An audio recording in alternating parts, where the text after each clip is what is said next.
We are back, the only playbook, the one and only podcast that does all things football. We are ranking our tight ends this week. We've done quarterbacks, we've done running backs, we've done receivers. I can't wait for the tight end episode. I feel like there is going to be a wide array of tight end lists, outcomes, all of that stuff. I'm Sweetcar. I got Shovit, Shishot. Wide receivers last week. It's been a whole week. Tight ends now this week. Shovit, how are you feeling about the tight end position this year? I'm feeling super excited. I think that the top five is going to be the same as always, but then, but Oh man. after the Oh five, man. then you've got some fun guys. Players that are up and coming that we can talk about. Yeah, I sense that the top five won't be the same. I thought the same thing when I looked at my list, and Shishot was like, "Nope, probably won't be." So I'm excited. It sounds like Shishot, you've had a lot of fun with your list. Dude, like this is how like someone you want to become friends with from a fantasy football standpoint. They tell you their top 3 tight ends in the NFL and why it's the same for everybody, right? Like it's that simple. Like just think about it. Like go up to somebody, be like, "Give me your favorite wide receivers." "Oh, Jamar Chase, Justin Jefferson." Yeah, bro. Like we all know. You go up to somebody, "Give me the top 3 tight ends." Travis Kelce, Mark Andrews, TJ Hawkinson. Whoa, where did George Kittle go? Right? Like just a preview, just a little preview. But I feel like that's a really good indicator of someone that knows their shit when it comes to fantasy football, and that is the tight end position. So like I'm excited to talk about this. Bro, the less appeal of the position, the more I feel like people know about football if they know about it. That's why, again, you heard it last week, you heard it the week before. I can't wait to talk about defenses and kickers because, dude, if you know your shit about kickers and defenses, then like you're next level fantasy football player. And that's the kind of people I want in my football league, in our football league. So tight ends today. I will kick us off since, again, I just can't wait for this list. I will kick us off. Number 12, guys, the Detroit Lions rookie tight end, Sam Laporta. Number 11, another rookie tight end, Buffalo Bills tight end, Dalton Kincaid. Number 10, Dalton Schultz, recently signed to the Texans, I believe. Number 9, Shovit, the Muth is loose, Pat Fryermuth. Number 8, Evan Ingram, everybody's least favorite tight end that continues to produce. Number 7, some value here, Kyle Pitts. What? Number 6, Darren Waller. Number 5, Dallas Goedert, my favorite tight end in football. Number 4, George Kittle. Number 3, you've already heard it. Shishot ruined the whole top 3. Hawkinson, number 3. Number 2, Andrews. And number 1, Travis Kelce. No surprise there. Shova, you take it away, and I got some questions regarding sweet cars, but I don't know if you want to wait or you want to just bang it let's out. let's go top All right. 12s first, Right. and then we'll bang it out. So top 12, starting with the rookie Dalton Kincaid at Buffalo. Number 11, the guy everyone hates, Evan Ingram. Number 10, Chizogum Okonkwo from Tennessee Titans. Number 9, Houston Texans tight end Dalton Schultz. Number 8, the Muth is Luth, Pat Fryermuth. Number 7, Kyle Pitts. Number 6, Darren Waller. Number 5, Dallas Goedert. Number 4, George Kittle. And number 3, TJ Hawkinson. Number 2, Mark Andrews. Number 1, Kelce. So pretty much the same. We had the exact same top 7. Exact same top 7. You guys could have went with the top 7 in that statement earlier. Sorry to ruin it, but the bottom is not too different. It's not too different. I got Dalton Kincaid at 12, right? Number 11, I got Sam Laporta. There's nice. You got to throw somewhere. Evan Ingram's at 10, and I wouldn't say productive. Is 1 year of production, whatever. I'll let it slide. Pat Fryermuth is at 9. Chemistry's solid there. Darren Waller, he's 8 for me. I'm not gonna, I've been a Darren Wallerer. I was the OG Darren Wallerer when he first became Darren Waller, and then I've been disappointed every year. So I'm not gonna let that happen. His back issue's significant. Number 7, Zach Ertz, or reliable. Number 6, Chigozie. Chigozie made it to 6 in my lineup, and I have valid reasons why. Number 5, Dallas Goedert. It's too good. Number 4, Kittle. Number 3, Hawkinson. Number 2, Andrews. Number 1, Kelce. Top 4, baby. Top 4 stays intact.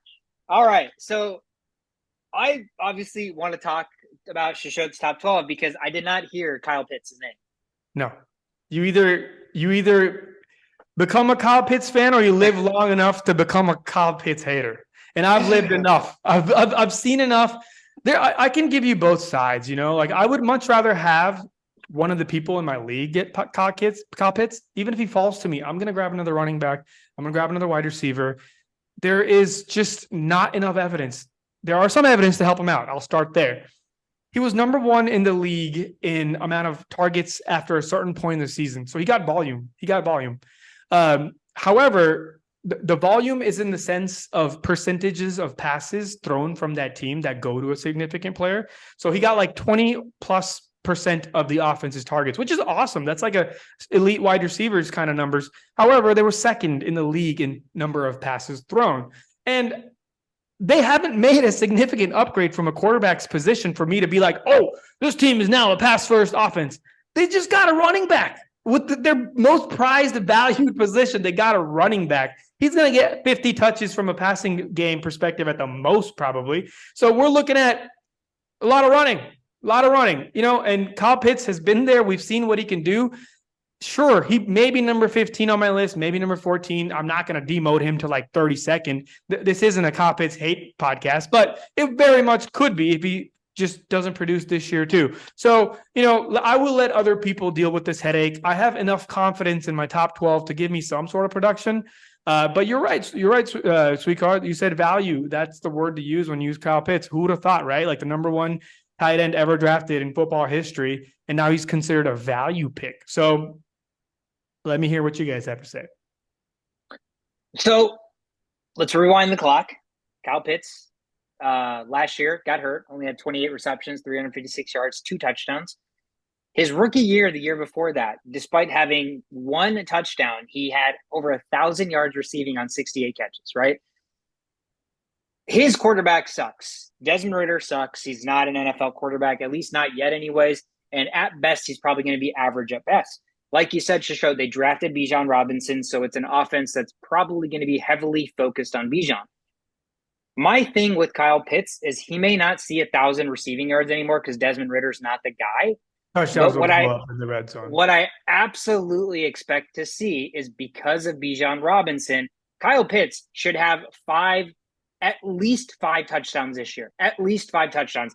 I can make that a prediction on record. I think Kyle Pitts will have at least 5 touchdowns this year. And it's not, again, we know Kyle Pitts is good. We just can't figure out why the offense doesn't know how to utilize him. But it's the same team that couldn't get Julio Jones in the end zone, right? So it's like there is a fundamental flaw with what the Falcons are doing, despite their change in offense, all that stuff. Like for some reason, their best players that are catching the football cannot score touchdowns. But I think the reason why that changes finally is they have a running back that week 1 is going to come in and be potentially a top 5 running back in the NFL. He's going to demand that attention from the defense. So that's why I think the law of averages finally worked in Kyle Pitts' favor, and he's actually going to find the end zone more than 3 times in the last 2 seasons combined. I mean, that is historically bad.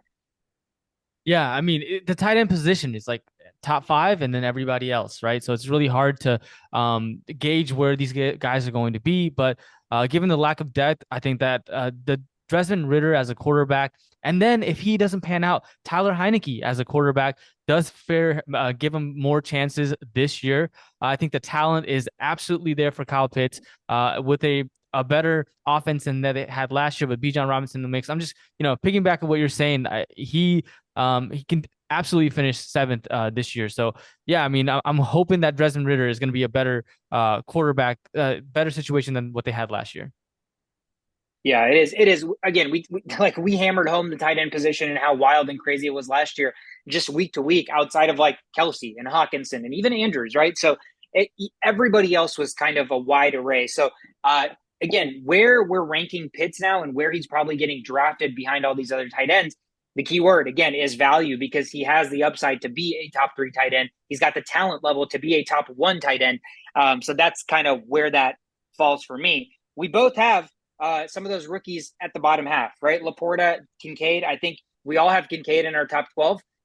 Just the nature of the fact that he's falling into an offense like the Buffalo Bills and Josh Allen. And I think they've been a little bit disappointed with what they've gotten from Dawson Knox and Gabriel Davis being hit or miss. So they are still looking for a true next weapon outside of Stephon Diggs. Dalton Kincaid is a stud. If he stays healthy, he is going to be a tight end level of like Mark Andrews type person. Forget Mark Andrews, bro. This guy plays in the slot. This is a slot tight end. He's fast. He's probably the fastest tight end on this list. So it's just the variability is just so high, and it's an offense that just aggressively throws all the time. And their best weapon is Gabriel Davis. Their second best weapon is Gabriel Davis, which we've kind of seen. He's just a deep threat at this point, right? Like we're not really sold on his close game. And now we have a really fast, big guy that's coming out of the slot. It's already been clear. He's not going to be Dawson Knox is still going to exist doing the blocking and stuff. But we got a Dalton Kincaid, tall ass dude, big ass dude coming out of the slot. That's a game changing type of move. And I think we're going to see some production fairly quickly. Yeah, I mean, I don't have he's the only rookie that I have on this list because I think it's tough for a tight end to come out a rookie year and give you results fantasy wise. And so Sam Laporta didn't make the list, but Dalton Kincaid, even though it's rare, I think he's in a perfect situation with Josh Allen as a quarterback to be able to, definitely be in that mix, especially if he's a slot receiver. Oh man, it's gonna be game over. Shasho, so again, top 5, 6, 7, whatever, for the most part, most of it is the same. You didn't have Pitts in your top 12. So Okonkwo. Let's talk about Shig for the Tennessee Titans. I don't have him in my 12. Shove it, you have him 10. 10, and Shasho, you have him 6th. Top 6 tight end this year. Talk to me. Pure volume. Where else is the ball going to go? Somebody give me an answer. Treylon Burks resurgence. That's amazing. Great to hear that. Congrats on your 57 catches and 17 drops, Treylon Burks. No, I'm sure he'll do great, but it's the NFL. It's the passing league.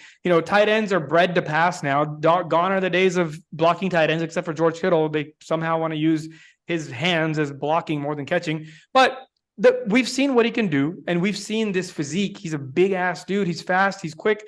It's a prototypical tight end in my eyes.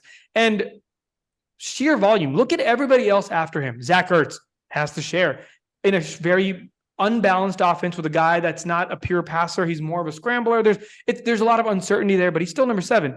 We got Darren Waller, who's done nothing the last couple of years. Absolutely nothing coming out of a back injury. And I have Pat Freiermuth, who has a great connection with Pickett. And I kind of, if I had the next couple of weeks to decide, Freiermuth's going to go up and down from like 7, 8, 9. He's going to flutter around there. But pure volume, right? Volume is the name of the game, and we don't get this opportunity very often where there's only one guy that actually looks good on a team, followed by a bunch of people just walking around. And we gave the Titans the whole year. We gave them a whole year to figure this shit out. They couldn't figure it out all year long. And at the end of it all, what have they done? Not much. They're just sticking with the same quarterback. They're sticking with the same team, really, with the same philosophy, which is run Derrick Henry to the ground and throw on third downs. And what did we see happen last year? The resurgence of Chigozie. So I think it's just from a volume standpoint, I'm looking at like eight targets a game. And when you're looking at 8 targets a game from a tight end perspective, you can't pass that up. That's like top 5, let alone me ranking him in the 6th. But that's it. It's really it. My list isn't about ADP. It's about who would you want on your team? At the end of the day, when you make your drafts, these 12 players need to be on your team. And I think I have Chigozie that high up on my list, before Darren Waller, before Pat Freiermuth, before Evan Ingram, before Dalton Kincaid, before Sam Laporta. You got to have this guy above all those guys, and that makes him 6 on my list. Yeah, I mean, that's a good point. This list is like, how will they finish at the end of the year? Like, what out of all the tight ends, right? So I've got him as 10th on my list. Young tight end, a lot of potential, right? And he, as far as like volume goes, this bodes really well because out of all tight ends, he led in yards per route run with 2.56. So great player for like the middle of the field, great middle threat. So I think that if they can figure out how to utilize him and the fact that there's not a lot of competition outside of Treylon Burks, then he can definitely be a stud tight end this year. Yeah, I agree. Again, just less mouths to feed, right? Process of elimination there. If Derrick Henry's not getting the football, who's going to get it? And again, we were all pretty high on Chig last year because the flashes we saw before he got hurt, he looked really good. So I definitely like the appeal. I'll be completely honest. That offense, just the quarterback position, the anemicness of Tannehill on his last legs, and the incapability of Malik Willis. I just didn't even think about their pass catchers in any of these rankings, to be honest, till just now. But I can see an absolute world where Chig finishes inside the top 10, just because of the nature of uncertainty outside of the top 5 in the tight end position. Anybody else that you guys want to talk about? I mean, tight end, again, the top of the list is so the same boring same Yeah. guys. Any I mean, any sleeper tight ends or any tight ends that weren't on your list that you're like, hey, watch out for this guy this year? Laporta and Kincaid are my two that I have some faith in. I don't know if there's anywhere else I would like draft before these guys. If you're gonna have one tight end on your team, if it's not these 12, then I mean Pitts would be 13 on my list. But if it's not these guys, then where are you going? Who's gonna be your starting tight end? I'm kind of looking at Njoku a little bit. David Njoku from Cleveland Browns. I'm like, maybe I feel like with if Deshaun Watson comes back and he can be something of material this year, then David Njoku is the guy who's going to Yeah. So I got a couple. One guy we've just been waiting our whole lives to do something, and he hasn't. So I'm just going to keep mentioning him till he fizzles out on the face of the earth. He was an ex-Viking. Irv Smith signed with the Cincinnati Bengals, and that's the only reason I'm bringing it up. We've seen lesser talented tight ends excel with the Bengals because of the way that offense is run. And now, if Irv Smith, again, if he just can stay healthy, there And catch the will be ball. there is production that is there to be had. Whether he can make that come to fruition, like you said, catch the football, which is pretty important if you want to produce in fantasy. That's yet to be seen. And then the other guy, again, similar to just because we don't know who's playing quarterback, Michael Mayer, rookie for the Raiders. The Raiders loved using their tight ends. They loved Darren Waller before he got hurt. Granted, it's a different quarterback. If it's Jimmy G loves his tight ends as well. He loved George Kittle. If it's not Jimmy G, then there's going to be somebody that's not as great that's going to need to rely on somebody. Obviously, Adams is there, but that safety blanket always becomes the tight end. So Michael Mayer's another guy who loved coming out of college. He's got the ability to be an immediate producer. It's just a situation where we don't know who the other quarterback's going to be. And the other guy, Shisho, you mentioned Zach Ertz. Didn't even think about him just because in my brain, I didn't think Kyler Murray was going to play or play enough to make somebody productive. And they have Trey McBride, who they drafted last year. So, what are they doing? I don't know what they're doing there. So, uncertainty for sure around the bottom half. But otherwise, I think the top guys, barring injury, should be the top guys. You got something? I also left out a player that you guys have. Where did you guys rank Dalton Schultz? 10. I had him at 9. Okay, 1 second. Yeah, I left him out. He was the same thing. Like Sweetcar, you talk about regression, right? Like you use Austin Eckler as one of those definitions of that, and Kyle Pitts on the other end of that definition, right? I believe Dalton Schultz fits right in that. He's not anything special from he's not the biggest guy on the field. He's not the best blocker. He's not the quickest. He's not anything. He gets a lot of touchdowns because Dak Prescott gives him those opportunities, right? And now he's on a team who's not the Dallas Cowboys offense. And it's probably the worst offense in the league. Let's just, from a standpoint of not knowing what their rookie quarterback has in store, but just kind of breaking down, it may be bottom 3 offenses in the league. And I don't see a world where, maybe Dalton Schultz gets 20 more catches this year, possibly. And that's also if he can stay healthy. But 17 touchdowns, 16 touchdowns. What was it? It was something ridiculous over the last couple of years. I just don't see that happening. And I think it's going to be a name that we're just like, oh, remember that guy? 5 years from now, it's not going to be a household name. I may go to my grave with this, but I have a really good feeling that's not going to be the case. Yeah, he had last year he only had 5 touchdowns. The year before that, he did have 8. And that was his high, 808 yards receiving on 78 catches and 8 touchdowns. Last year, major regression, 57 catches, 577 and 5. I do think there's a world where that could be his stat line for the year just because, again, rookie quarterback, who are you throwing the football to? If you're going to make progress, if you're going to progress as a rookie quarterback, someone's going to have to get the football. Again, I just always go back to safety blanket. I agree. There's probably no way he's getting 8 touchdowns this year from his rookie quarterback, CJ Stroud. But a world where he gets 4 to 5 just because, again, quarterbacks, rookies in the red zone looking for tight ends versus receivers that can't get open. So, again, you're right. It's the back half of a tight end top 12 list. So we could be looking at 6 of these guys not being on here and 6 guys we just did not even discuss on this episode whatsoever being in the top 12. So there is a world where that variance is a realistic possibility. What if it's like Greg Dulcich, right? Who's apparently going to have a Joker role next year, which is like a role that Alvin Kamara, whoever with Sean Payton guys, what they had, not as fast as them, but hey, Taysom Hill type role. Wow. Oh, Greg Dulcich throwing passes. Wow. He could be a guy that finishes top 12, but I think that Dalton Schultz, his stats are definitely there. He's got 100 yards back-to-back season. The touchdowns are there, but so he's got the stats, and what better guy for CJ Stroud to develop with than Dalton Schultz? And so I think the opportunities will definitely come his way. So that's why he's 9 on my list at least. Yeah, we'll see. Touchdowns again. second half of the list becomes tight ends that are truly always touchdown dependent. You're going to have the Hunter Henrys that get 10 touchdowns and come into the top 12 and have like 300 receiving yards. So it is the reality of the tight end position. Defense and kickers, stay tuned. Those are going to be as wild card of episodes if we've ever heard. Follow us on TikTok. We put out all of these rankings in a shorter formatted version, quick.